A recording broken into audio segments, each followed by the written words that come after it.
थरपारकर के तारीखी गोठ तगुसर से ताल्लुक रखंदड़ जूने उस्ताद और समाज सुधारक अजीम दास की हयाती किरदार ऐं जदोजहद ते सिंध के मुख़्तलिफ़ इल्मी अदबी सियासी और समाजी शख्सियतुनि पारां लिखियल मज़मून सहेड़ी प्राण पब्लिकेशन पारां पाड़े वेड हुआम के नाले से किताब शाया कयो वियो आहे, जंहिंजी महूरती तकरीब scheduled caste council of Pakistan पारां अजीम दास आश्रम तगुसर में कोठाई वई। महूरती तकरीब में केतरनि ही शख्सियतुनि शिरकत कई। महूरती तकरीब के टेलीफोन ते खिताब कंदे नामियारे समाजी रहनुमा डॉक्टर अभिमन परमार चयो त मुंहिंजे वालिद साईं अजीम दास जे तालीमी ख़िदमतुनि जे नतीजे में संदसि केतिराई शागिर्द दुनिया जे कुंड कुड़छ में तरक्की याफ़्ता मुल्कनि में रहनि था।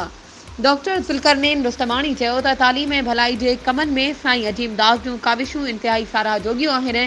किताब सहेड़ींदड़ लेखक मोहिब भील चयो त उस्ताद अजीम दास भगत कबीर मीरान बाई बुल्ले शाह लतीफ़ सरकार समेत केतरनि महान शाइरनि ॾात धणिन जी ॾात जो पारखो हो। मुश्किल दौर में संदसि इल्मी ख़िदमतूं ईंदड़ दौर जे शानदार तारीख़ आहिनि। राजा गौहर परमार चयो त साईं हिन समाज में हिकु जाखोड़ी ऐं अहम किरदार हो। इन जे विछोड़े खां पोइ हिकु वॾो ख़ाल पैदा थियो आहे। Scheduled caste council of Pakistan जे ऑर्गेनाइज़र कामरेड रण शाल दास कोहली चयो त साईं अजीम दास तमामु मुश्किलातुनि खे मुंहुं ॾेई जाबिर ऐं वॾेरा शाही खे ललकारींदे पंहिंजी मंज़िल हासिल कई।